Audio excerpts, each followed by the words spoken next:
Two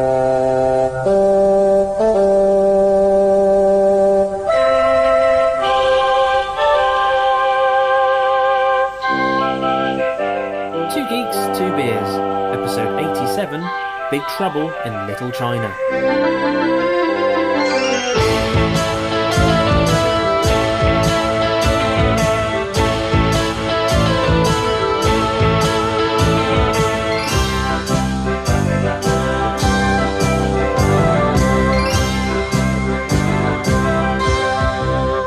Feel pretty good. And I'm not scared at all. I just feel kind of invincible. Me too. I got a very positive attitude about this. Good, me too. Yeah. Is it getting hot in here, or is it just me? Well, this is Two Geeks, Two Beers, and we're talking to whoever's listening out there. We're a couple of reasonable guys who've just experienced some very unreasonable things. Hello, I'm Morgan. I'm Morgan. And with me, the little China to my big trouble, it's Tom. Hello, the old China. Well, it's episode 87, and we're following in the footsteps, or should that be the Pork Chop Express tyre tracks of Jack Burton, heading back to that mysterious underworld with our own magic potions in hand. Cheers. Our topic is, of course, John Carpenter's fantasy martial arts masterpiece, Big Trouble in Little China, released to cinemas on the 2nd of July, 1986. China was in Egg's heart, this movie is in mine. But Tom, how do you feel about BTILC? Is that what it's called by fans? I think I just made that. Let's say it is. Let's make it a thing. Yeah. I have to say, I have seen Big Trouble in Little China, but I haven't seen it since probably like 1993. Because, and I probably must have seen that far too young. But from what I remember of it, I really liked it, and probably should have done some effort in researching and watching it in advance of this episode. But I remember liking it. The only bit I remember though is a fella at the end blowing up because he got really angry or something, and his whole face blew up, and Kurt Russell going "Whoa!" and that was it. But yeah, so I'm looking forward to you teaching me about it, because I'm hoping that as you do so, I remember it as we go. That's why you don't do the research, not because you're lazy, but because we want you want your reactions to be to feel natural. Yeah. It's all about, it's about authenticity, not apathy. Well, it is quite a difficult movie to sum up, both in terms of its plot and its appeal, and that's before I've had a drink. But it's difficult to describe this film and not have it sound like some naff B movie, because as fantastic as it is, it does feel like a film that could have been a disaster if they hadn't got every ingredient right. So the casting, the humour, the effects, and as we'll learn, it very nearly ran into big trouble multiple times on its journey from script to screen. So the film tells the story of Jack Burton, who helps his friend Wang Chi rescue Wang's fiancée from bandits in San Francisco's Chinatown. They enter a mysterious underworld beneath Chinatown where they face an ancient sorcerer named Lo Pan. Here's the trailer. I always like the bits going into a clip, because he'll always say, Lo Pan. Like a DJ. There is a hidden world where ancient evil weaves a modern mystery. What's going on here? Is this some kind of... Magic. The darkest magic.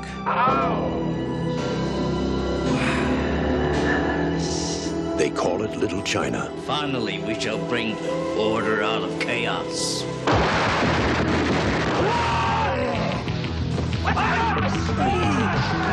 It's where Big Trouble was waiting for Jack Burton.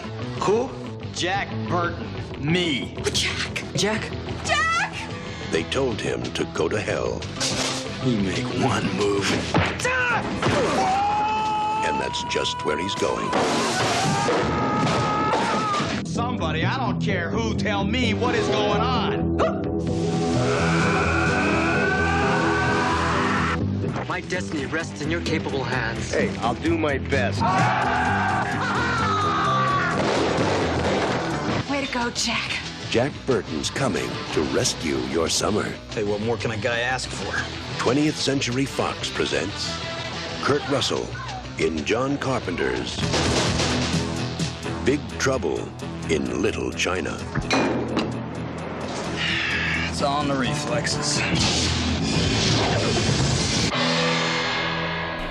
So, Big Trouble in Little China is credited as being written by Gary Goldman, who'd go on to co-write Total Recall and Navy SEALs, both of which came out in 1990, and David Z. Weinstein in his only writing credit. But the truth is rather more complicated.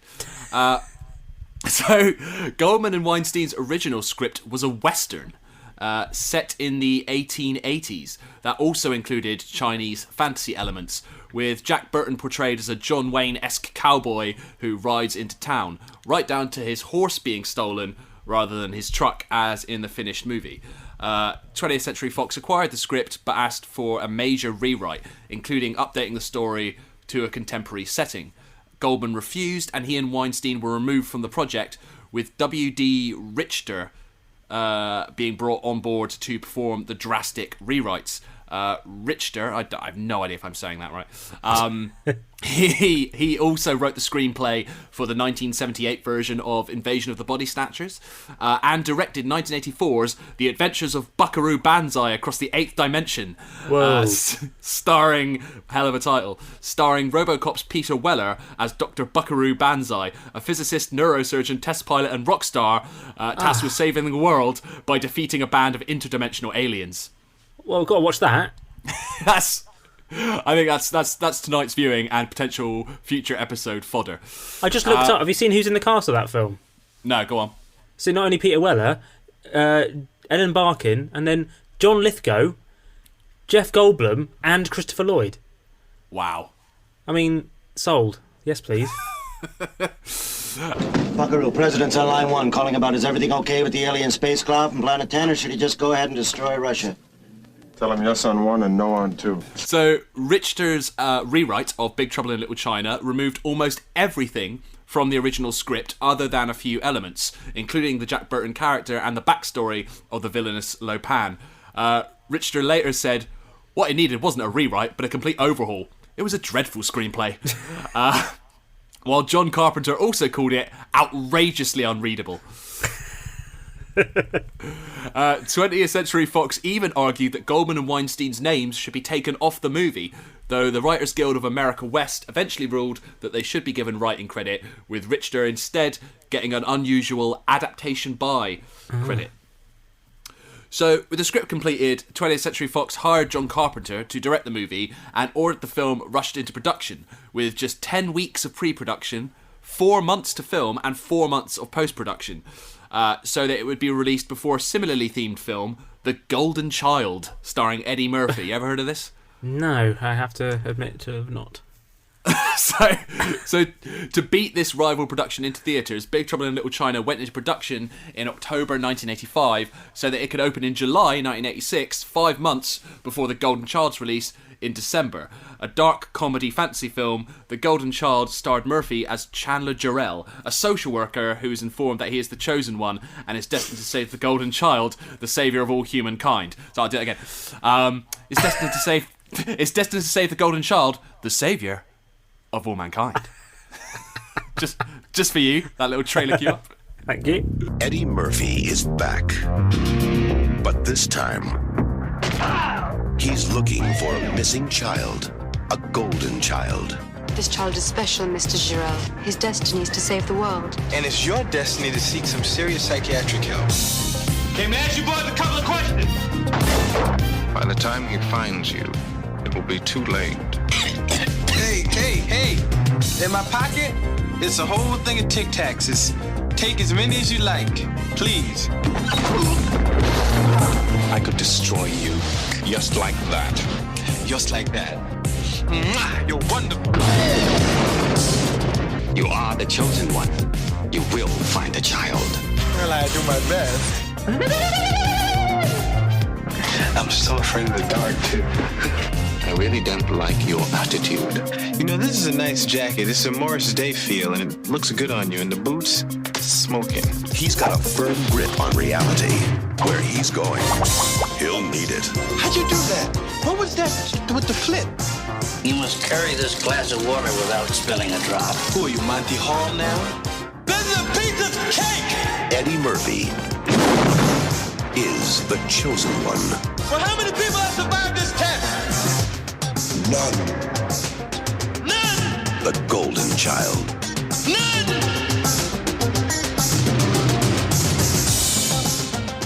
But The Golden Child there, featuring in its cast both Victor Wong and James Hong, both of whom, as we'll see, appeared in Big Trouble in Little China.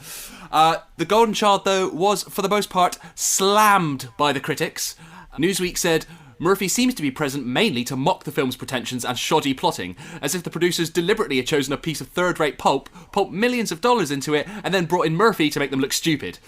But it was a box office success, earning $79 million in the US alone and becoming the 8th biggest film of the year. In 1989, Eddie Murphy said, "My pictures make their money back. No matter how I feel, for instance, about The Golden Child, which was a piece of shit, the movie made more than $100 million. So who am I to say it sucks?" Fair enough. But back to Big Trouble in Little China. So in the reinvented script, lead character Jack Burton was now a cocky, wisecracking, all-American truck driver who gets involved in an ancient battle between good and evil when he makes a delivery to Chinatown, San Francisco. This is Jack Burton in the Pork Chop Express, and I'm talking to whoever's listening out there. Like I told my last wife, I says, honey, I never drive faster than I can see. Besides that, it's all in the reflexes.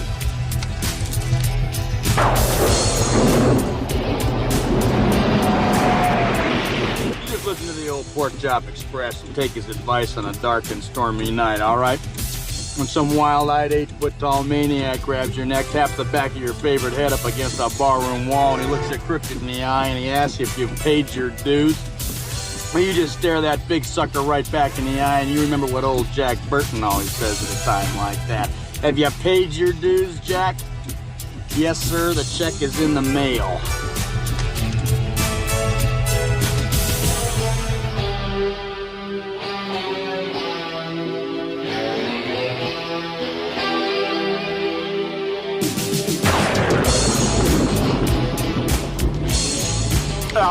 I'm not saying that I've been everywhere and I've done everything, but I do know it's a pretty amazing planet we live on here.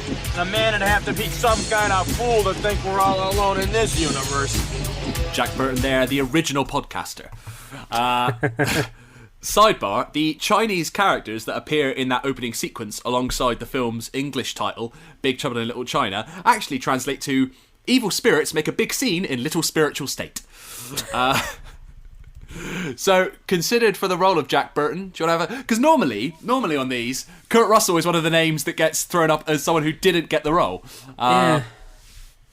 I mean, Tom Cruise... It's probably too early for Tom Cruise, isn't it? Bruce... No, too early for Bruce Willis as well. Well, Arnie, obviously, and all those sort of people. Stallone, fucking Richard Gere... I would love to see Richard Gere as Jack Burton. Come on, think of some good ones. Do you know what? I'm gonna put you out of your misery because is it not guessable then? It's pretty rogue choices. So apparently Clint Eastwood was considered. Yeah. Have you paid your dues, Jack? The check is in the mail. Jack Nicholson was considered. Okay, yeah, I could see that. Yeah. I can't really imagine him pulling off the vest top quite as well as Kurt Russell. Jeff Bridges as well was also apparently considered. But the part eventually went, of course, to Kurt Russell, who made it his own. And I would say a big part of why this film works is the charismatic, funny performance from Russell. This would be John Carpenter's 4th of 5 collaborations with Kurt Russell. Can you name them all, Tom? I wasn't planning on quizzing you, but fuck it. Let's have a quiz. Well, there's The Thing.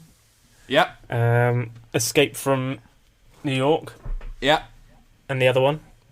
Escape from LA. Yeah. That's the one. Yeah. So one more. One more, and this is it's relatively niche. It's not Overboard, is it? It's not. John Carpenter's Overboard. John Carpenter's Birds on a Wire. No. No, I'm out. So their first collaboration, in fact, was on the 1979 TV movie Elvis, in which Russell played the King of Rock and Roll. It's actually pretty good. Their second was on Escape from New York in 1981. Their third was on The Thing in 1982. Fourth was Big Trouble in Little China 86. And they would work together for the final time to date on 1996's Escape from LA. Russell almost turned Big Trouble in Little China down, following his 2 collaborations with Carpenter on Escape from New York and The Thing, and voicing Copper in The Fox and the Hound. He had made a string of movies that had flopped at the box office, including 1984's Swing Shift, on which he did at least get together with his co-star Goldie Hawn. So it was not a unsuccessful venture then. It was very much, if anything, the most successful. Yeah, no, if anything, his most successful venture, because of course they remained together 38 years later. There was also 1985's The Mean Season, that bombed at the box office, and 1986's The Best of Times, opposite Robin Williams. So he was. I said Robbie Williams then. I was like, oh no. would have been a fetus, I think, at the time. But yeah, again, I find there's a lot of these sort of films that you look back on and never have heard of them. Like a film with Robin Williams and Kurt Russell, and I've never heard of it. And it's just weird that there's just like, what was that one that Tom Hanks did with Bruce Willis, and it was shit? Was it The Bonfire of the Vanities or something? And it just sort of happened and no one cared. It was like, oh god. I think people have get away with it now. I think people have heard. Does The Bonfire of the Vanities star Tom Hanks and Bruce Willis? Hang on, am I getting it totally mixed up with something else? Hang on, I'm looking at yeah, Bonfire of the Vanities, 1990, with Bruce Willis, Melanie Griffith, Kim Cattrall as well, and Tom Hanks. Well, there you go. But so, Kim Cattrall. So that wasn't a totally wild sidebar that you just took us down. All right, fair enough. I had heard of I had heard of Bonfire of the Vanities, but I had no idea it starred Tom Hanks and Bruce Willis. Anyway. Kurt Russell eventually, he got over his nerves about starring in another box office bomb. He was like, this one will definitely be a hit. And he eventually signed on. He said what won him over was Jack Burton's flaws. He thinks he's Indiana Jones, but he falls on his ass as much as he comes through. Now, allegedly, Kurt Russell turned down the lead role of Connor MacLeod, of the Clan MacLeod, in 1986's Highlander to appear in this movie. Now, this fact, in inverted commas, appears only on the IMDb trivia page for Big Trouble in Little China. So I'm going to start calling facts like this IMDb-bateable. That's mine. That's mine. I copyright that. No citation. It's just there. You know, you can't say anywhere else. It is remarkable as well how these IMDb trivia facts that someone's just presumably made up. Whenever you see on entertainment journalism websites, and I'm aware sort of, glass houses and all that, but people just take them as fact and go, Die Hard was definitely started off life as Commando 2. Just a lie, just totally made up. I think we even repeated that on our Die Hard episode, and because we did do our. We are part of the problem, and the writer of Die Hard took us to task, and he was like, "Look, great episode, but that's just a lie." So now I am extra cautious about these IMDb-bateable facts. So John Carpenter envisioned Big Trouble in Little China as an inverse of traditional American action films, where a Caucasian protagonist teams with a minority sidekick. So in the film, Jack Burton, despite his bravado, is actually a bit hopeless. In one fight sequence, he even knocks himself unconscious before the fight begins. His friend Wang Chi, on the other hand, is portrayed as highly skilled and competent. On the commentary track for the DVD release, Carpenter said the film is really about a sidekick, Jack Burton, who thinks he's the hero. 20th Century Fox, though, the damn studio, they apparently didn't get it. They didn't get what Carpenter was trying to do there. And they wanted Jack portrayed as more heroic. So they made John Carpenter insert a prologue at the beginning of the film, featuring the character of Egg Shen. Its sole purpose, really, just being to big up the character of Jack. You really believe in magic? In Chinese black magic? Yes. Oh, absolutely. Are you still serious about this? And monsters and ghosts as well, I suppose. Oh, sure. And sorcery. And I suppose that you expect me to believe in sorcery as well. Of course. Why? Because it's real. How can I know that, Mr. Shen? How? Yes, how? Help me out here. Please, how?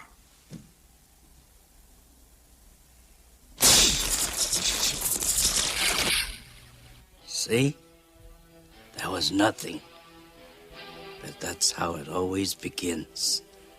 Very small. That's how it always begins. Very small. So hope for this podcast yet.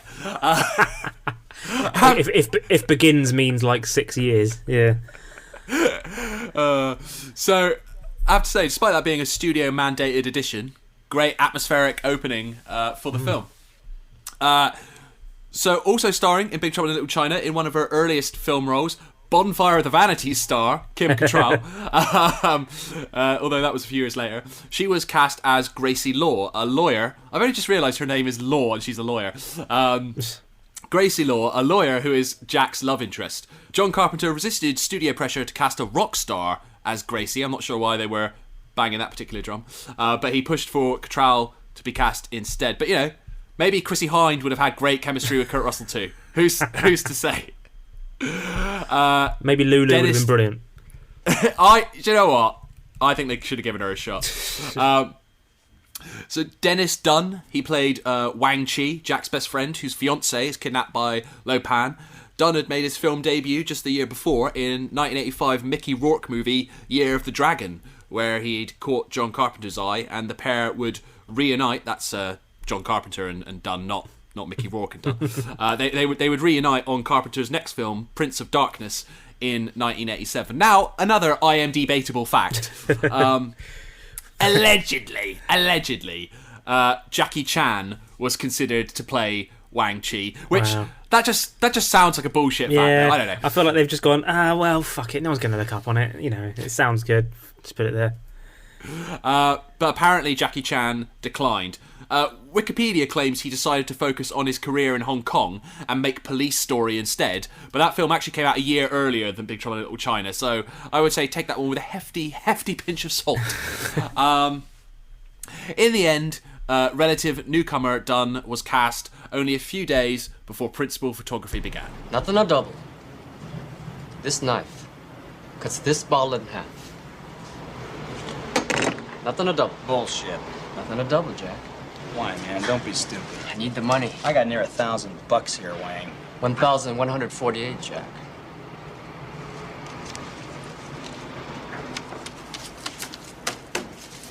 Okay. But not that bottle. This bottle.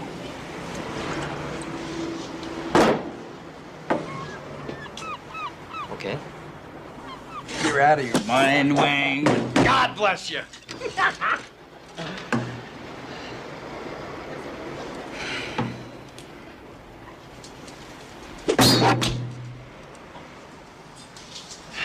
It's all in the reflexes. It always works at home. Yeah, well, have me over for dinner some year and prove it. In the meantime, pay up $1,148 times 2. Hey, I don't have that kind of money, Jack. I didn't hear that, Wang. Hey, I'm just a poor old Chinese boy, you know? Yeah, you own a restaurant. That's a hell of a lot more than me. So prior to filming Big Trouble in Little China in 1986, Dunn had never had any formal martial arts training, but apparently the martial arts sequences weren't hard for him because he dabbled in training as a kid. I mean, who hasn't dabbled in the martial arts and then can be an expert martial artist with just a quick refresher course? It's like those kids at school. There's always a couple, isn't there? That they're just good at everything. They just like, whether it was sport or acting or singing or whatever, they're just good at everything. Yeah.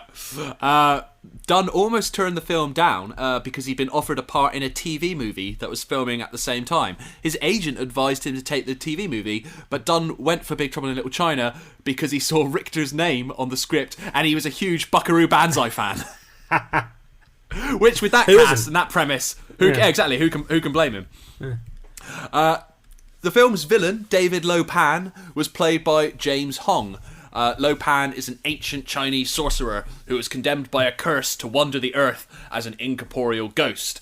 Though temporarily granted a decrepit body by supplication to the gods, that's not a word you hear a lot, supplication, in order for him to permanently break the curse and regain his human form, he must marry a woman with green eyes and then sacrifice her. It's a very specific request. Is it? Well, you know, those Chinese elder gods, they want what they want. Right, it's a little niche. It's a little niche, but they want what they want. Yeah. That's why he kidnaps Wang's fiancée, Mao Yin, and also Gracie, both of whom, in an uncanny coincidence, have green eyes. Have green eyes. Yeah. Though neither Kim Cattrall or Mao Yin actress Susie Pai did, forcing them to wear uncomfortable contact lenses. Cattrall apparently had to insert her contacts 15 minutes before going on camera, because that's how long it took her eyes to stop watering. God. I love James Hong, though. He was in one particular favourite role of his is Wayne's World 2, when he played the father-in-law. He was just hilarious in that. Yeah. Well, it is in this film. It's brilliant. At times, I would say, at times funny, at times genuinely unsettling performance from James Hong, who was one of the best-known East Asian faces in Hollywood throughout the 1970s and 1980s. So, as you say, he appeared in one of the Wayne's World movies. He appeared in Chinatown in 1974, Airplane in 1980, Blade Runner in 1982. Of course, Blade Runner, yeah. Yeah, so a great run, and that's just to name just a few of his roles, and I do mean just a few, because in all, he has played over 600 television and film roles. Incredibly prolific.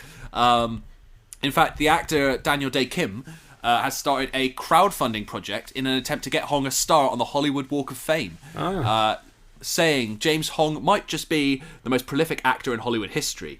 As of July 2020, he has a total of 672 credits, which include 469 TV shows, 149 feature films, 32 short films, and 22 video games. This man epitomizes, that is a hard word to say after a few beers, this man epitomizes the term working actor, and that's not even taking into account all he's done to help further representation for actors of colour. And he's still going. He's still going. Just looking up on his filmography, there's just loads still in the pipeline. Dae Kim had to say to date, because he's still pumping them out. Yeah.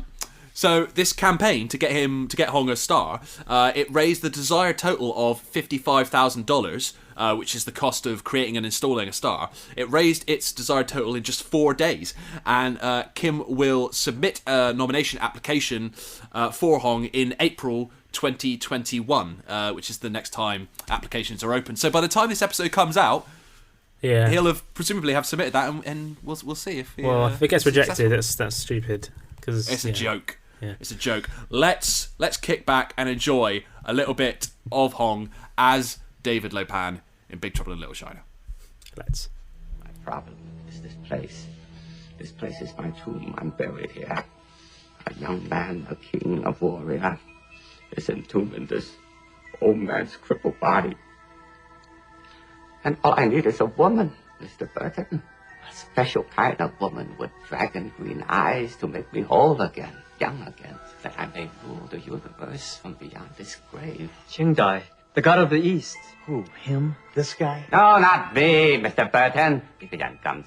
My demon, the god I must appease in order to regain my heart, my blood.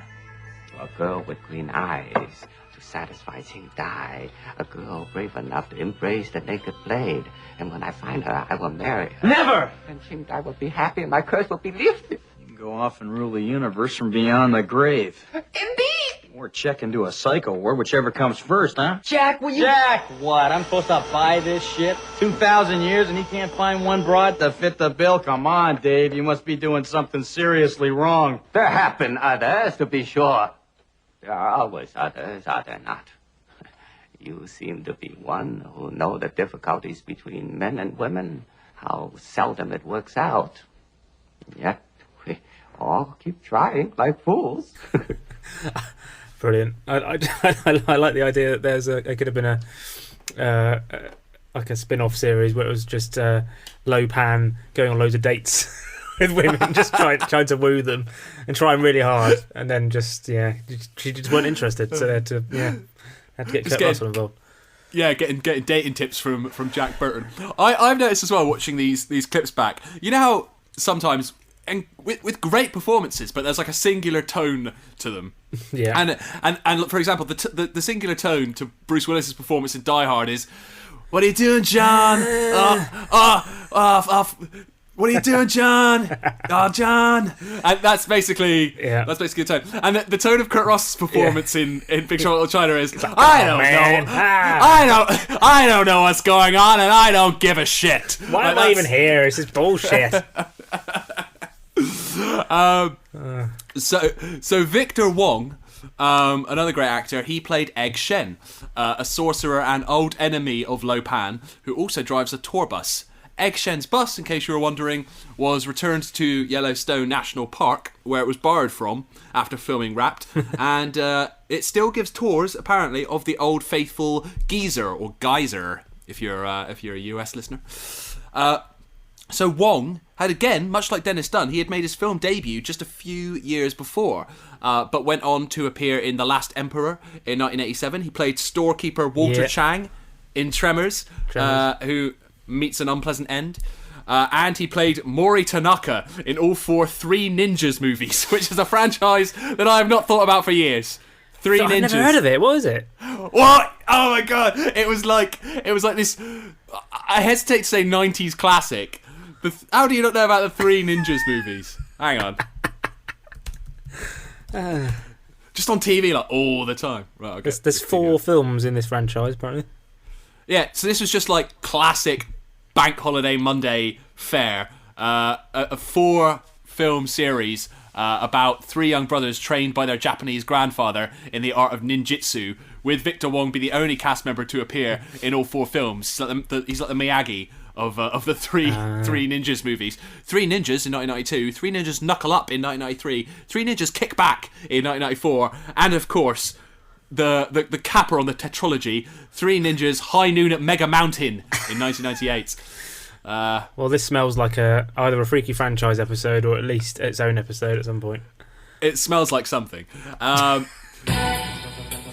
They were 3 brothers learning the ways of the ninja, but what started as a game suddenly turned real. Those kids. We should run. We should hide. We should kick their butt. Now 3 heroic kids are taking on 1 ruthless criminal. Yes! And they're determined to have the last laugh. Enjoy the ride. 3 Ninjas, rated PG, parental guidance suggested. So there is actually, with Victor Wong, quite a sad backstory here. So Wong's son was Leon Wong, who was the guitarist in the punk band Tales of Terror, which was later cited by Kurt Cobain as being a key inspiration for the emerging grunge scene, and they toured with bands like the Dead Kennedys and the Vandals and released their debut album in 1984. Leon Wong was killed in a late-night altercation, aged just 22 years old, and the band split up. Victor Wong was reportedly asked to film the prologue scene that we watched earlier for Big Trouble in Little China shortly after his son's wake, and suffered a stroke shortly afterwards, presumably from the stress and the upset. He retired from acting in 1998 after suffering a second stroke, but he did find some success as an artist in later life. He died on September the 12th, 2001, having spent the day of September the 11th trying to get in touch with his surviving sons who lived in New York. Wong finally got news that they were unharmed.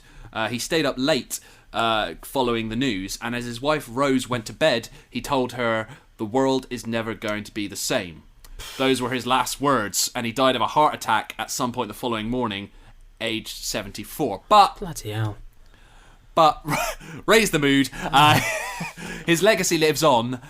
Big Trouble in Little China co-star Dennis Dunn was so inspired by his experience working with Victor Wong that he named his daughter Victoria in his honour. Well, so let's do a little. I know it's 20 years since he passed away, so let's do a little little cheers to Victor Wong. I loved him in Tremors, and he was great in this as well. Yeah, cheers, Victor.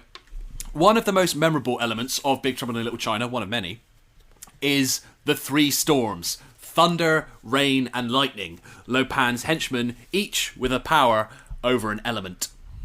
Who's that?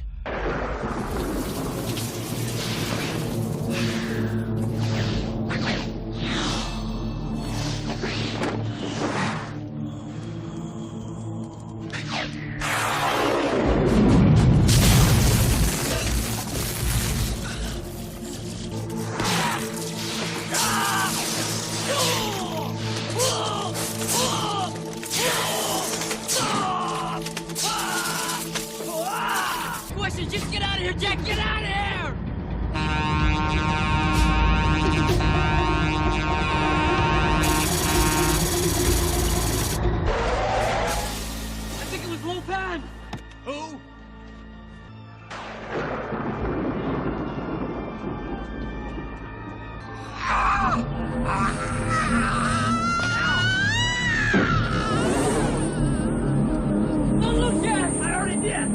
I won't.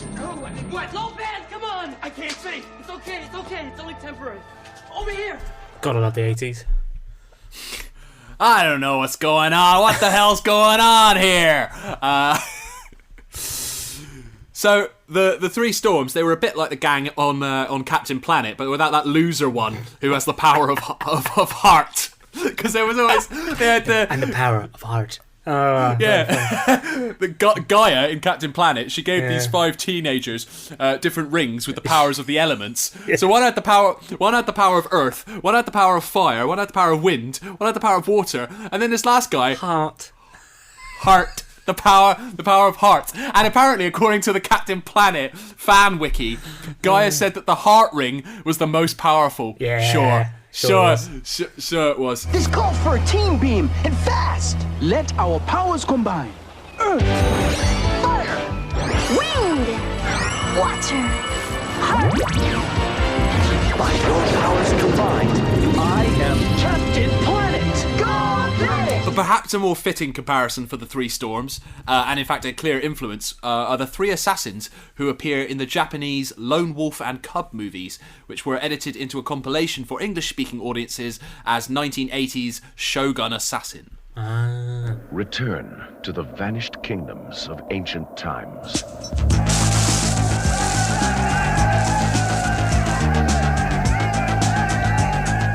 Journey through a lost empire of mad wizards and barbaric passions. Behold the saga of a legendary warrior, a loving father who has the power of a dozen armies in one sweep of his mystic blade. This is a story of honor, disgrace, vengeance. Yeah, there was another example of voice of a man not being able to say warrior. Warrior. It's a real bugbear for you. Warrior. Yeah, it's got a whole Horseman of the Apocalypse vibe going on, all these things. Well, yeah, because famously, the 3 horsemen of the apocalypse. One was having a rest. War, famine, pestilence, and apathy. He was just kicking back. So actor and stuntman Carter Wong, he played Thunder, an elemental master with great strength who could expand his body. Wong had a long career working as a stuntman and fight choreographer on martial arts movies, and worked as a martial arts instructor with the Hong Kong police. So he was like legit a hard ass. Now, you mentioned earlier that what's the one thing you remember about Big Trouble in Little China? The one thing that's seared onto your consciousness? Big man, head blown up. That's what I remember. Yeah. Well, for years, I watched this movie probably a little too young, and I was banned from watching one moment in Big Trouble in Little China, really? which is the death of Thunder, where he expands to such a size that he explodes. My mum wouldn't let me watch it. I think she caught sight of it. She was like, "No, you're not allowed to watch it." So I was convinced for years that it was going to be this like grotesque piece of horror cinema, the most outrageously disgusting thing you've ever seen. I had conjured all sorts of terrifying images in my head. Probably did myself far more trauma than would actually have been inflicted if I'd watched the movie. Because if you watch it, it's actually just very, very silly. Yeah, well, that's the one bit I watched over and over again. So, and it did me no harm. You turned out okay, I guess. Do you want to watch it again? Yeah. Let's watch it again.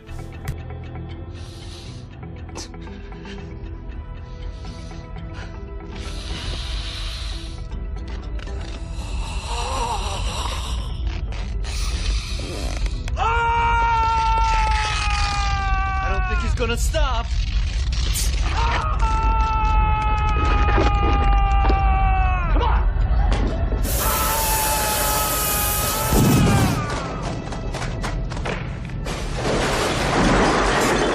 Wow. Well, we've all been there. Well, that's actually like a fast forward of what's happened to my weight in lockdown. Just like you take the past year and just same. turn 12 months into 12 seconds. So Peter Kwong, he played Rain, another of the 3 storms. who was an elemental master and expert martial artist with a sword, who also appeared, along with Victor Wong and James Hong, he also appeared in The Golden Child, playing the character of Tommy Tong. Wong later admitted to the authors of the book, The Official Making of Big Trouble in Little China, that his scenes as Rain were so intense that he was under the impression that the film was a sort of straight shooting action adventure. It wasn't until he filmed his last act fight and noticed Dennis Dunn's over-the-top eyebrow raise... Do that again. It wasn't until he filmed his last act fight and noticed Dennis Dunn's over-the-top eyebrow raise at a key moment during their battle that he realised the movie was actually supposed to be funny. But I think it works. Yeah. And finally, you had James Pax as Lightning, an elemental master who can shoot out bolts of lightning. Funnily enough, this character is said to be the inspiration for Raiden in Mortal Kombat. Yeah, I can see that. Yeah, well, he's also a straw hat wearing monk, able to control lightning with his hands. And David Lopan was also apparently the inspiration for that game's evil sorcerer Shang Tsung, who is played in the 1995 Mortal Kombat film by Kari Haruyuki Tagawa, who made his movie debut as an uncredited extra in Big Trouble in Little China. So, don't say I don't do my research, all right? There you go. That's a genuine... You won't find that fact on your IMDb trivia. That is... Nothing debatable there. No, that is a Two Geeks, Two Beers original. So, along with the great cast, the humour, the compelling fantasy elements, I would say a big part of the reason why Big Trouble in Little China is so beloved is because of the visual effects, which perfectly fit the film's slightly cartoonish tone. From a Bigfoot-like monster that appears in the film, which is credited as a sewer monster and referred to in the script as a wild man, and is inspired by the Yiren, or man monkey of Chinese folklore, to the giant floating eyeball, which serves as a spy for Lo Pan and was one of the more complex effects to achieve, powered by several puppeteers and dozens of cables to control its facial expressions. But all this use of puppetry, costumes and models give the threats in the film a real tangible feel, whereas if you made it now, it would all be CGI. Yeah. The limited CGI in the film, though, does hold up pretty well. Though John Carpenter was apparently not satisfied with it and accused the company in charge of the visual effects, Boss Film Studios, of taking on too many projects and not dedicating... Well, I mean, my notes say not deduciating, but I think I meant dedicating. But deduciating as well. Yeah.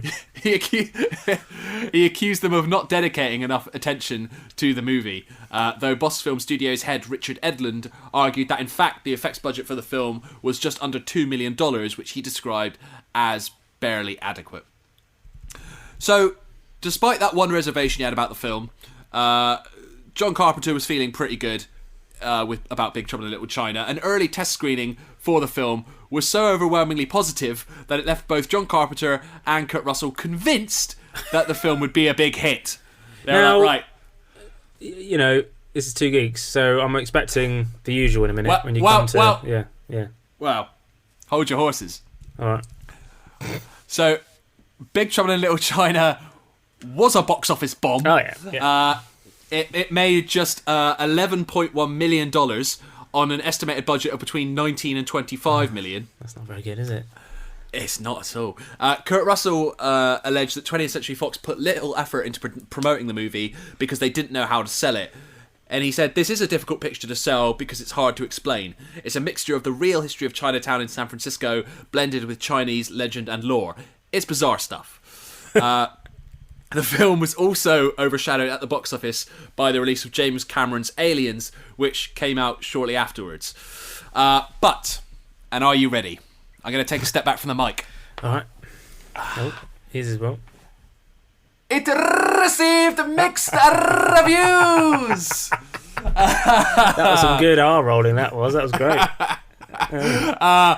But... Despite bombing at the box office, Tom, and receiving those mixed reviews, it has gone on to have a cult following, I assume. It has gone on. It's gone on to earn a cult following. I feel like when that happens, fireworks should go off. We should let down some balloons. I can't believe it's taken us this long to do Big Trouble in Little China because it ticks every box.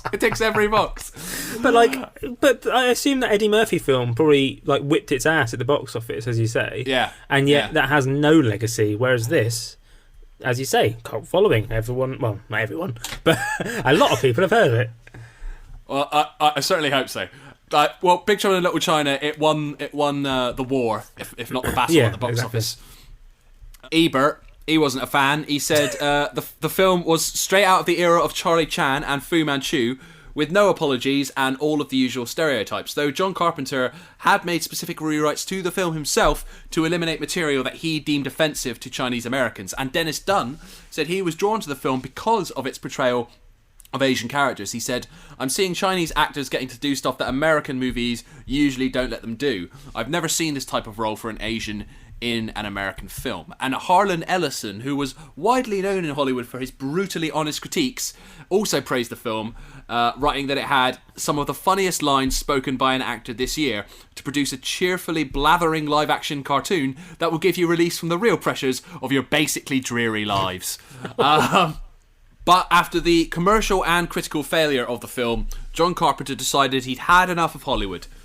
He turned his back on Hollywood and produced his following films as independent features. He said, "The experience of making Big Trouble in Little China was the reason I stopped making movies for the Hollywood studios. I won't work for them again. I think Big Trouble is a wonderful film and I'm very proud of it. But the reception it received and the reasons for that reception were too much for me to deal with. I'm too old for that sort of bullshit."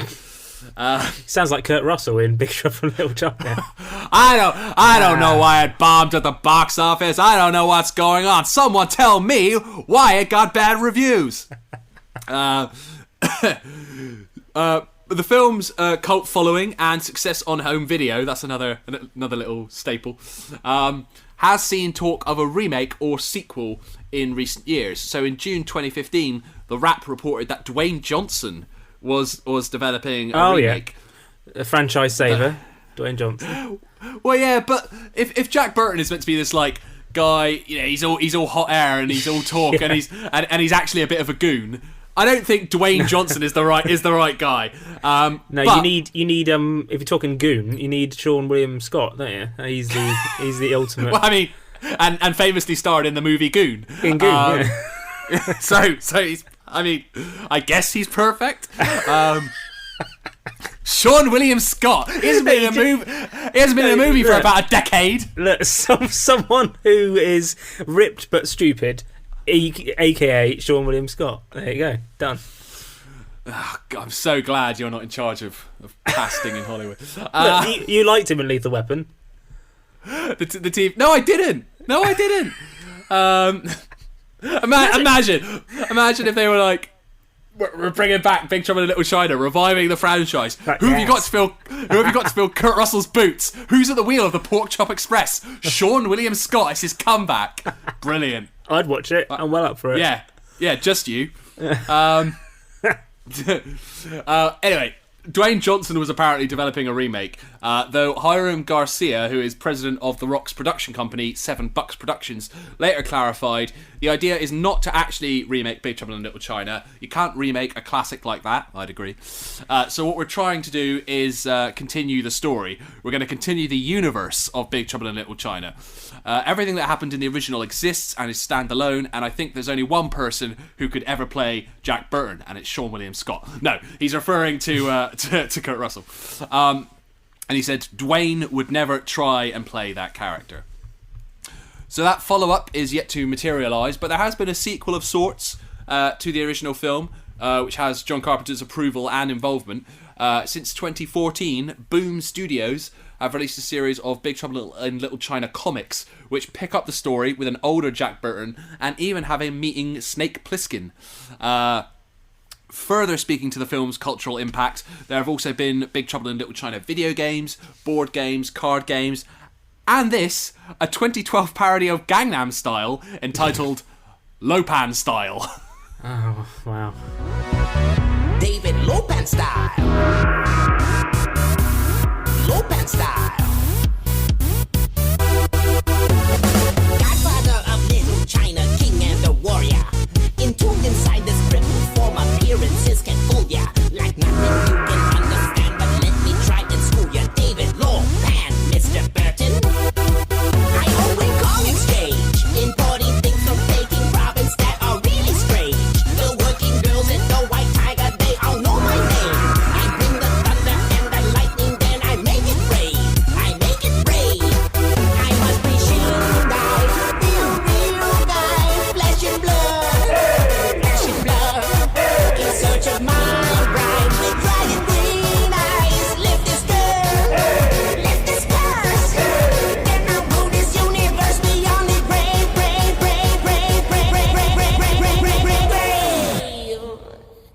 David Lopan style. Mr. Burton, really good. Look, I scoffed when you said that as a thing, and that was great, and really enjoyed that. Very niche, but you know, I loved it. I must admit, when I came across that, I was like, oh, this will be tired. A Gangnam Style parody, Lopan style. No, it's great. Well, like real, you know, clearly made by big fans of Big Trouble in Little China. What are you going to end the episode with now? Then you had that up your sleeve.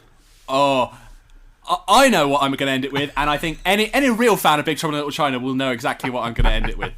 But thank you for queuing me up, because that is the end. Thoughts? I mean, yeah. I mean, I liked it as a kid. Not enough for me to remember any of it, but from the bits I've seen, this is one of you know, when we teach each other things that we haven't seen. We always do the question at the end of like, so thoughts, do we want to go and see it? And we might say, yeah, I'll go and see it. Never have any intention of actually going to watch it. Whereas this is the first time, maybe not the first time, but one of the first times where you've taught me something and I've gone, right, I can't wait to watch it. I'm gonna download it or find it on Netflix, wherever it is, and yeah, watch it as soon as I can, because it's just, from what I remember and all the clips you've shown me, it's a lot of fun, and Kurt Russell's on top form. Great performances, and just it's like 80s silliness, but still keeping a bit of seriousness in there as well, enough for it to just hold up. And yeah, I think it's underrated. Yeah, and I mean, I'm slightly shaken by the reveal that you've been lying to me every in all like we've done about 80 odd episodes, and no, I've been totally lying to your face every single time. Prior to this, how can I? Yeah, I'll totally go and watch Ulysses 31 as soon as we finish this episode. Yeah, totally. No one even listened to that episode, let alone watched Ulysses 31. But how can I trust that you're telling the truth now? But no, this film, I wanted to do this episode. Obviously, I'm a big fan of the film, but watching it back and watching clips and preparing for this episode, I sort of remembered how good it is. I'm like, do you know what? This is actually probably one of my favourite films of all time. Why don't I? I should go and watch it right now. You should go and watch it right now. Everyone, go watch Big Trouble in Little China. There's a lot of things you could be doing worse with your time. It's only 99 minutes long, and that is some crackerjack timing. Now, you know how exciting it is when you discover something amazing that no one's heard of, and then when it eventually does become huge, you know, you get to be smug, you get bragging rights, right? Well, the good news is this podcast has been running for over 5 years and it still hasn't taken off, so you can still get in on the ground floor. You can find all of our previous episodes at our snazzy website, which is twogeeks2beers.com, or on our YouTube channel. Just search 2geeks2beers to find us and subscribe for all the latest uploads. We're also on iTunes or Apple Podcasts, Spotify, Stitcher, Podbean, Global Player, and all other good podcast outlets. And yes, please do follow us on all the social channels as well. We're at 2geekscast on Facebook, Twitter and Instagram, and you will have a few extra goodies on there, little bonus clips, little bits of animations we've got going, and just like updates from our little world. Yeah, and we're also on Patreon, where you can sponsor the podcast, helping to cover the costs of recording and equipment and promotion, all that kind of stuff. All your money goes directly back into making and promoting the show, and you'll get special bonus material, exclusive Patreon-only episodes, outtakes, and depending on how much you donate, even a mini episode or full-length episode that's exclusive to you. You can even get 2 Geeks merch. You get a T-shirt, you get a mug, you can get a beer mat, right, Tom, with our faces on it. Yeah. So be like old Jack and get that check in the mail. You can also get in touch at podcast@twogeeks2beers.com and send us thoughts, feedback and suggestions for future episodes. We love to hear from our fellow geeks. Now, to play us out, the music for Big Trouble in Little China, as with most of his films, was composed by John Carpenter himself, alongside Alan Howarth, who also worked on Escape from New York, Halloween 2, Halloween 3, Season of the Witch, Christine, Prince of Darkness and They Live. The film's title song, Big Trouble in Little China, is performed by band, and I believe I'm saying this right, the Coup de Ville, consisting of John Carpenter, Nick Castle, who played Michael Myers in Halloween, co-wrote co-wrote Escape from New York, and later directed The Last Starfighter in 1984. Amazing. Nick Castle, what a legend. And the third member of the trio, Tommy Lee Wallace, who directed Halloween 3, Season of the Witch, underrated, and the 1990 miniseries It with Tim Curry. So what a super group this is. Although someone on YouTube I saw describe them as, this is like a band of 3 Randy Marshes. So, and that's a bad thing? Not at all. So, on that note, here is the classic theme song to Big Trouble in Little China. So until next time, sit tight, hold the fort, and keep the home fires burning. And if we're not back by dawn, call the president. You can feel the wind is rising, baby. Now the truth is here. Out of the dark they're coming, baby. All the things you fear. We'd better run. Running through the mystic night. Run until they take us away. Take us away. Take us away. Big trouble in Little China. You can feel the thunder moving, baby, like an evil dream. And Dennis Dunn said he was drawn to the film because of its portrayal of Asian characters. He said... He burped? Yeah, he said, this is what I think of this, and then he just burped. I was about to make a really, sort of pertinent point about representation and the representation of Asian characters and actors. Burped all over it. In Hollywood cinema, but I couldn't hold back the burp. I apologise. So, listener, I'm keeping that one in because that was funny. But normally, I have to edit out a good 4 or 5 burps per episode when we do these.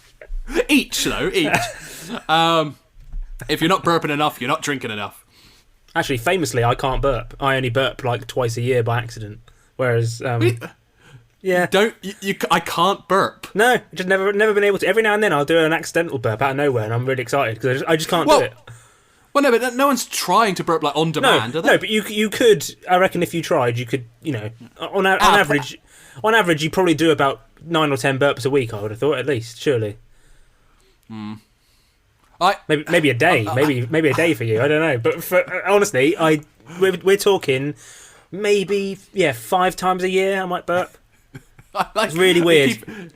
Yeah. What's really weird is that you're keeping track. No, I can though. It's really exciting when it happens. Yeah, it's amazing. Really? Yeah. Right now, anything's a highlight. Anything a bit different. Yeah. So if it happens on the show, definitely keeping it in because that's a rarity and you're in luck. So yeah. Good fart for England though. Anyway, carry on.